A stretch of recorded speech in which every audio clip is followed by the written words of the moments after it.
साथियों नमस्कार, कैसे हैं आप सब लोग? मज़ामा केम जो कसा आहेस। आप सबको जय श्री राम, जय बालाजी की। आज चेक मैटर को लेकर एक इम्पॉर्टेंट अपडेट हम डिस्कस करेंगे। और बात की मैं शुरुआत करूं, एक बात मैं कह दूं आपसे कि कई बार ऐसा होता है कि कुछ लोग मनी लॉन्ड्रिंग करते हैं। मीन्स ए ने बी को पैसा दिया कि इस पैसे को जो है आप व्यापार में लगा दो या इससे प्रॉफिट कमा के दो, और बी जो है कुछ सिक्योरिटी चेक जो है ए को देता है। और ट्रांजैक्शन जो है बड़े बड़े अमाउंट के होते हैं और अल्टीमेटली जब वो प्रॉफिट नहीं दे पाता है तो ये ए चेक का जो है मिसयूज़ करता है, जो कि बी ने उसको दी है सिक्योरिटी पेड है। तो वहाँ पर बी के अधिकार क्या है? क्या बी को झूठे मुकदमे जो है फेस करने होंगे? यहाँ जो थ्योरी कोर्ट को ए ने बताई है और बी जो है चेक पर साइड डिनाई नहीं करता है, तो उस सिनेरियो में राइट्स क्या होंगे बी के? क्या बी बरी हो पाएगा? क्या जाना पड़ेगा बी को जेल? ये सब डिस्कस के एजेंडाज है। तो इन सब प्रश्नों को निर्धारित किया है ऑनरेबल सुप्रीम कोर्ट ने in the matter of message Rajco steel enterprises बनाम कविता के मामले में, जिसका पिटिशन नंबर है 5583/2022 और जजमेंट है 9/4/2024 का। यहाँ जो पिटिशनर है या जो अपीलांट है ये एक पार्टनरशिप फर्म है जो कि डील करती है आयरन और स्टील के प्रोडक्ट्स में। इसने चैलेंज किया एक्विटल को, जिसके तहत जो कंसर्न हाई कोर्ट था और जो कंसर्न सेशंस कोर्ट था उसने सेक्शन 138 एन के तहत दाखिल परिवाद को खारिज करते हुए जो कंसर्न अक्यूज था उसको एक्विटल दिया और एक्विटल को अपहेल्ड कर दिया। साथियों, अब मामला क्या है उसको हम समझते हैं। जो एक कंसर्न पिटिशनर है, अपीलांट है या कंप्लेनेंट है, इसने फाइल करी 4 कंप्लेंट्स अंडर NIN और इसका जो ऑथराइज पर्सन था वो था मिस्टर RK गुप्ता। और यहाँ पर चेक का अमाउंट क्या है मालूम है आपको? 4 चेक थे, टोटल अमाउंट था 7,75,00,000 रुपये। कंप्लेंट जो है फाइल की गई इन द ड्यू मैनर। इसका कहना यह था कि मैंने कंसर्न अक्यूज पर्सनस को फाइनेंशियल असिस्टेंस दिया और in discharge of the concern debt यहाँ मुझे एलिज चेक जो है दिए गए। इन चेक को लगाया गया, ये चेक जो है बाउंस हो गए due to insufficiency of balance. Ultimately notice दिया गया, ना तो जवाब दिया गया और ना ही कोई पेमेंट जो है हमको दिया गया, तो दे आर गिल्टी। डिफेंस का कहना यह था कि जो थ्योरी है फाइनेंशियल असिस्टेंस की, मीन्स उधार दिए गए व्यापारिक पर्पज से, ये गलत है। अब डिफेंस क्या था? शुरू से अलर्ट था। सबसे पहले क्या करा डिफेंस ने? एक थ्योरी जो है सेटअप करी। इसकी थ्योरी ये थी कि ये जो ट्रांजैक्शन है ये बेस्ड है स्टॉक मार्केट ट्रांजैक्शंस के ऊपर। एक्चुअली हमारे बीच कई चेक्स का जो है आदान प्रदान हुआ है और प्रॉफिट कमा के दूंगा, ये बात का मैंने आपको अश्योरेंस भी दिया है, ऐसा कहना था डिफेंस का परिवादी के केस को लेके। उसका कहना यह था कि इनके पास सर्टेन ब्लैंक चेक्स थे जो कि सिक्योरिटी पेटे थे, यद्यपि जो है भरे हुए थे, बट वो जो चेक भरे गए थे वो टूवर्ड्स प्रॉफिट थे, प्रॉफिट तो हुआ ही नहीं। तो अल्टीमेटली उन चेक को लगाने का हकदार जो है परिवादी पक्ष नहीं था। यहाँ पर जो है उसने अपनी अथॉरिटी का मिसयूज़ किया है और धारा 8 और धारा 9 NI एक्ट में वो होल्डर या होल्डर इन ड्यू कोर्स नहीं है। साथियों, यहाँ पर इस पॉइंट को स्टैंड करने के लिए इसने क्या करा कंसर्न अक्यूज ने कि पिटिशंस जो है दाखिल करी और उस पिटिशंस के तहत जो है क्रिमिनल एक्शन हुए और CBI के द्वारा एक सर्च जो है यहाँ पर कॉन्डक्ट हुआ। CBI ने जो एलिस चेक बुक्स थी उनको भी जो है रिकवर कर लिया, जिससे इस बात की पुष्टि हो गई कि यहाँ पर जो चेक्स है इसके पास बतौर सिक्योरिटी जो है वो पड़े हुए थे। क्योंकि देखो, हमको हमारा डिफेंस जो है साबित नहीं करना है बियॉन्ड रीजनेबल डाउट। हमको डिफेंस साबित कैसे करना है? By preponderance of the probability, means ऐसा डिफेंस जिसको सामान्य प्रूडेंस का आदमी जो है सही मान ले। साथियों, सिक्योरिटी चेक्स यद्यपि आते हैं NI एक्ट में, बट व्यू ये भी है कि अगर टूवर्ड्स डेट नहीं है तो किसी भी रूप में नहीं आएंगे। Means it is not a PDC cheque, it is basically security cheques. वो सर्टेन मनी, वो मनी जो है एग्जिस्ट ही नहीं करता है, वो मनी फोर्स में नहीं है।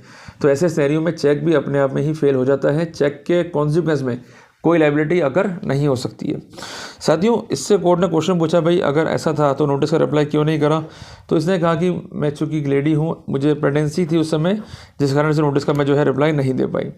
ट्रायल कोर्ट ने कन्वर्ट इस पॉइंट पे कर दिया कि जो एलिज चेक है और जो चेक रिकवर कर रहे हैं CBI ने, उस सीरीज़ में जो है वो चेक नहीं है। और जब वो चेक उस सीरीज़ में नहीं है तो अल्टीमेट अगर दूसरे चेक जो है अक्यूज के रिकवर हो भी जाते हैं परिवादी पक्ष से, तो इससे क्या फ़र्क पड़ जाएगा? तो कोर्ट ने कहा कि आपके चेक पे जो है साइन है, उस साइन को आप डिस्प्यूट नहीं करते हो, जो ट्रांजैक्शन आपके खाते में हुए हैं उसको आप डिस्प्यूट नहीं करते हो, that's why you are guilty. तो कोर्ट ने सेक्शन 118 सेक्शन 139 NI एक्ट के तहत जो है कन्वर्ट कर दिया कंसर्न अक्यूज को। उसके विरुद्ध जो है इसने अपील दाखिल करी अपीलांट कोर्ट में। अपीलांट कोर्ट ने जो है इसको एक्विट कर दिया। कोर्ट ने कहा कि यद्यपि पैसा खातों में गया है, ये बात तो फैक्ट है, बट ये लोन ट्रांजैक्शन हो, ये बर्डन जो है कंसर्न कंप्लेनेंट पे।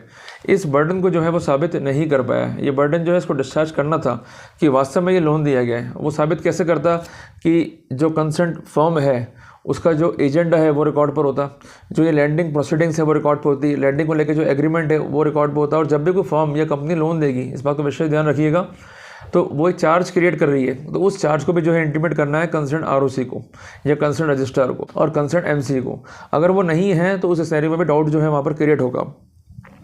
साथियों, यहाँ पर ये डिफरेंस ये भी था कि हमने चेक का जो है फॉरेंसिक करवाया, तो चेक पे जो साइन है कंसर्न अक्यूज के और जो रिमेनिंग बॉडी है उस पर जो राइटिंग है उसमें इंक जो है मिसमैच है। तो एज डिफरेंस भी अपने आप में इंडिकेट करता है कि चेक जो है खाली थे और उसको यहाँ पर जो है भरा गया है। क्लियर है साथियों? इस मामले में इन दोनों पॉइंट्स को देखते हुए कंसर्न अपीलेंट कोर्ट ने जो है अक्यूज को बरी कर दिया। मामला जो है हाई कोर्ट में गया, हाई कोर्ट ने भी जो है एक्विटल को अपील कर दिया। मामला फिर सुप्रीम कोर्ट में गया। सुप्रीम कोर्ट में परिवादी कहता है कि सिग्नेचर जो है डिस्प्यूटेड नहीं है, ट्रांजेक्शन जो है बैंक में डिस्प्यूटेड नहीं है। बट सबसे इंपॉर्टेंट बात जो कॉन्टेंशन था कंसर्न डिफेंस का कि जो परिवादी है वो होल्डर इन ड्यू कोर्स नहीं है, और ये ड्यूटी जो है कंसर्न परिवादी की है कि वो प्रूव करे कि वो होल्डर इन ड्यू कोर्स है। अल्टीमेटली ये केस स्टैंड नहीं कर सकता। जब तक केस स्टैंड नहीं करेगा ना तो प्रिजम्पशन ड्रॉ होगा, ना ही प्रोसिक्यूशन जो है वो जस्टिफाइड होगा। अब साथियों, ये बात सुनने में इजी लगी, बट इनको प्रैक्टिकली कैसे अप्लाई करें ये भी जो है मैं डिस्कस कर रहा हूँ आपके साथ में। आप एक कॉपी लेकर रखिए साथ में। तो ये जजमेंट है, इसके आधार पर हम कुछ निष्कर्ष जो है ड्रॉ करते हैं। निष्कर्ष नंबर 1 कि डेट का जो है प्रिजम्पशन नहीं है। डेट साबित करने का भार किस पर है? कंसर्न परिवादी के ऊपर। जब तक डेट साबित नहीं होगा तब तक प्रिजम्पशन भी ड्रॉ नहीं होगा, भले ही आपके हस्ताक्षर चेक पर हों। तो यहाँ पर आपको नियम कायदे कानून क्या पढ़ना है? जजमेंट है नीरज दत्ता बनाम स्टेट ऑफ एनसीटी का, जजमेंट है 15/12/2022 का। दूसरी इंपॉर्टेंट बात कि जो भी चेक है या इंस्ट्रूमेंट है, अगर ये साबित कर देता है परिवादी की चेक पर आपके हस्ताक्षर हैं और वो चीज़ आप डिस्प्यूट नहीं करते हो, तो कोर्ट वहाँ पर ये अजम्पशन ले सकता है कि it is given towards the legal enforceable debt. तो कॉन्ट्री क्या है वो साबित करना है आपको, बट कॉन्ट्री साबित करने से पहले जो इनिशियल बर्डन है वो परिवादी पे है। इनिशियल बर्डन जब तक डिस्चार्ज नहीं करेगा परिवादी तब तक आप पर बर्डन जो है शिफ्ट नहीं होगा। पर बर्डन शिफ्ट होने का मतलब ये नहीं है कि you are required to prove your defence beyond reasonable doubt. आपको साबित करना है अपना defence preponderance of the probabilities. और तीसरी बात, आप को अपना डिफेंस साबित करने के लिए ज़रूरत नहीं है कि आप विटनेस बॉक्स में आएँ। अगर आप एटलेंस जिरा करते हैं परिवादी से और उसमें ऐसा मटेरियल पुटअप करते हैं जिससे केस में जो है संदेह क्रिएट हो, तो वहाँ पर इसका फ़ायदा आपको मिल जाएगा। अब हम एक सामान्य केस लेते हैं जो हर जगह दिखाई देते हैं कि परिवादी जो है एक मुकदमा दाखिल करता है 138 NI 8 में, जिसके लिए वो एक स्टोरी सेटअप करता है कि मैंने इसको व्यावसायिक आवश्यकता हेतु या घरेलू आवश्यकता हेतु उधार दिया और उसके पहले इसे चेक दिया। ये चेक जो है बाउंस हो गया। अल्टीमेटली मैंने केस फाइल कर दिया और ये अमाउंट जो है मुझको दिलवाया जाए और इसको 138 NI 8 के तहत जो है दंडित किया जाए। ये बेसिक परिवाद जो है कंसर्न परिवादी का जो है कोर्ट में होता है। अब आप लोग कब जागते हो कि जब आपको कोर्ट जो है संबंध करता है। कुछ लोग तो उसके बाद भी नहीं जागते हैं। देखो, आपको अगर परिवादी जो है नोटिस दे रहा है और उसके बाद आप जाग रहे हो तो सबसे बड़ी आपकी मूर्खता है। आपको शुरू से ही अलर्ट रहना पड़ेगा जब आप चेक जो है थमा रहे हो परिवादी को। एक बात का विशेष आप ध्यान रखना कि चेक का अगर मिसयूज़ है और चेक को जो है अल्टर किया गया है, चेक को जो है मॉडिफाई किया गया है, चेक को मैनिपुलेट किया गया है, चेक को फैब्रिकेट किया गया है, तो वहाँ पर सेक्शन 87 NI 8 का कहता है कि ऐसा चेक जो है वॉइड है, इस पर कोई भी लायबिलिटी स्टैंड नहीं कर सकती। दूसरी बात है स्टैंड ऑफ नोटिस कि जो पता है दिए गए हैं आपके द्वारा कंसर्न परिवादी को, उस पते पर नोटिस अगर आता है और आपको मिल जाता है तो वहाँ भी अजम्पशन जो है स्टार्ट हो जाता है। तो ये दो ऐसे पॉइंट हैं जो हमारे लिए काफ़ी इंपॉर्टेंट है। अगर इनकी नॉलेज होगी तो हम काफ़ी हद तक जो है केस को जीत पाएंगे इनिशियल लेवल पे। साथियों, एक बात का ध्यान रखिएगा कि जब भी आप किसी को चेक दे रहे हैं तो इसकी प्रॉपर लिखा पढ़ी कर लो। बाद में क्या होता है कि आप जब केस को लड़ने जाते हो और चेक को मैनिपुलेट करते हुए एक हायर साइड पर अमाउंट जो है भरता है कंसर्न परिवादी, तो वहाँ पर दिक्कतों का सामना करना पड़ता है। आपके वकील डिफेंड करते हैं कि अनेक बिंदुओं पर जो महत्वपूर्ण बिंदु हैं उसको हम टच ही नहीं कर पाते हैं। अल्टीमेटली आप कन्वर्ट हो जाते हो, मामला अपीलेट कोर्ट तक पहुँचता है, हाई कोर्ट तक पहुँचता है, फिर राजीनामा आपका होता है, फिर जान छूटती है। तो ऐसी गलतियाँ मत करो। जब भी चेक किसी को दे रहे हो, चाहे वो कोई भी हो, तो उसके संबंध में लिखा पढ़ी कर लो कि मैंने इतने रुपए उधार लिए, इस पीरियड के लिए लिए और ये मैं चुका दूंगा और इसके बेटे मैं ये सिक्योरिटी चेक जो है दे रहा हूँ, ये चेक ब्लैंक है, जिसकी एक फ़ोटोकॉपी साथ में पीछे लगा दो और उस फोटोकॉपी पर और उस कंसेंट डॉक्यूमेंट पर नोटरी करा लो।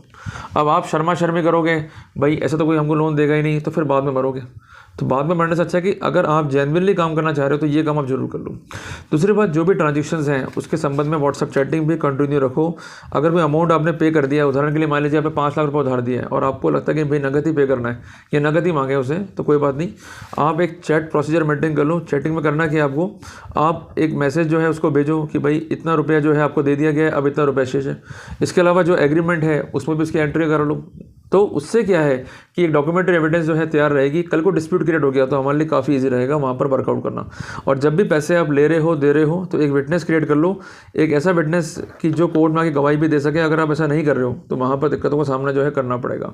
तो कोई भी ट्रांजेक्शन लाइफ में हो, चाहे कैसा भी हो, ये प्रोटोकॉल जो है अडॉप्ट कर लो, तो वहाँ पर मिसयूज़ की पॉसिबिलिटी कम हो जाएगी। और होती भी है तो वहाँ पर परिणाम जो है भुगतने होंगे कंसर्न परिवादी को। अगर इसके बावजूद भी परिवादी ने आपका चेक मिसयूज़ किया है तो डॉक्यूमेंट्री एविडेंस सामने है, तो वो डॉक्यूमेंट्री एविडेंस जो एग्जिस्टिंग डॉक्यूमेंट्री एविडेंस है उसको हिट करेगी।